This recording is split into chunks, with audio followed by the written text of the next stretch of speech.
The diagnosis wasn't the scariest part. The envelope that came 3 weeks later was.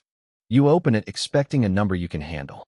Instead, there's a figure with more zeros than you know what to do with, for a procedure you didn't choose the price of, from a system you never got to negotiate with. Here's the strange part. The real answer isn't that the bill is simply large. It's that your brain processes an unpredictable, unchosen financial threat completely differently than it processes almost any other kind of fear, including, in some cases, the illness that caused it. Let that sit for a second.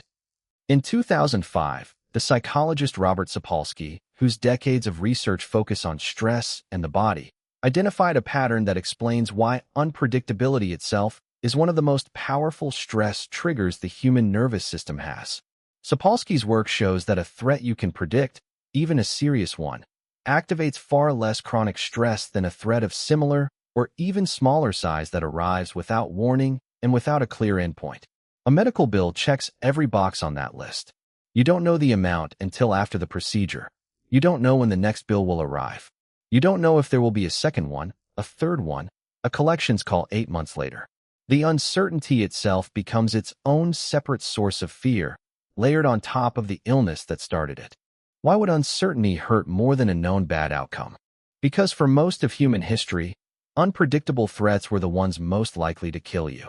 A predator you could see and predict was dangerous, but manageable.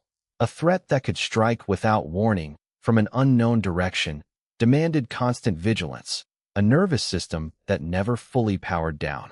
Sapolsky's research on stress hormones shows that this kind of prolonged, unresolved vigilance is far more damaging to the body over time than a single intense, predictable stressor. Medical debt, arriving in waves, with no clear final number, keeps that ancient vigilance system switched on for months or years.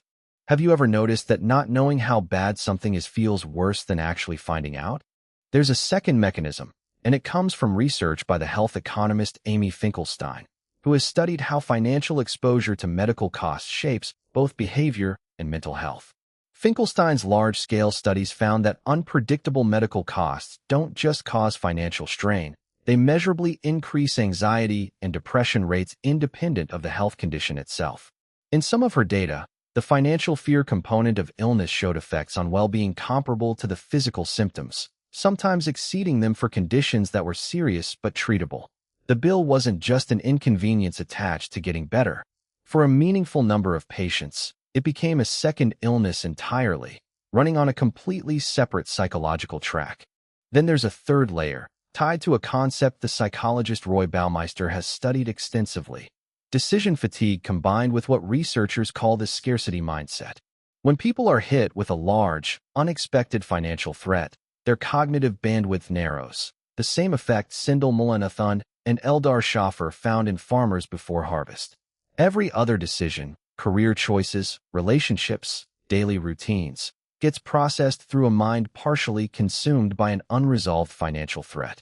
This is part of why researchers studying medical debt have found it associated with people delaying future care entirely, not because the new problem is less serious, but because the bandwidth to face another unpredictable bill simply isn't there anymore.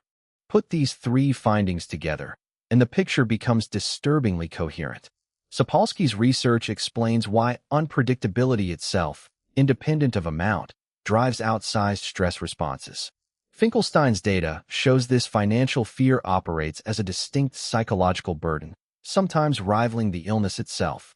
And the scarcity research shows this burden actively narrows the mental bandwidth available for every other decision in a person's life, including the decision to seek further medical care when it's needed. Why does the American medical billing system in particular trigger this so intensely?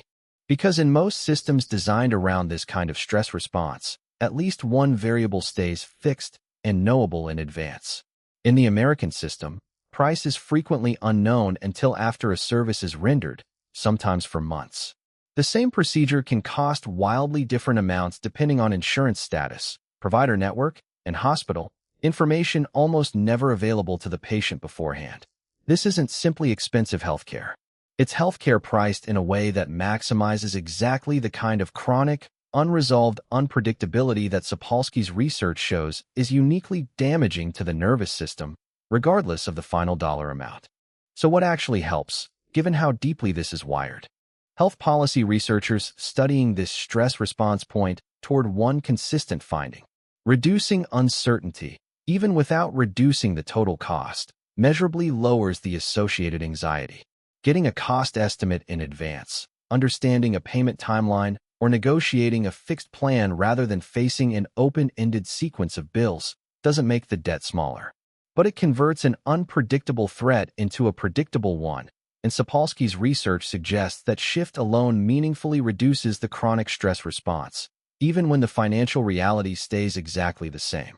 Next time a medical bill triggers a wave of dread that feels disproportionate to the number on the page, remember that your reaction isn't irrational. It's an ancient alarm system, built to treat unpredictable threats as more dangerous than predictable ones, doing exactly what it was designed to do, in a system that keeps handing it the one thing it was never built to tolerate. The fear was never really about the number. It was about not knowing, for months, whether there would be another one behind it.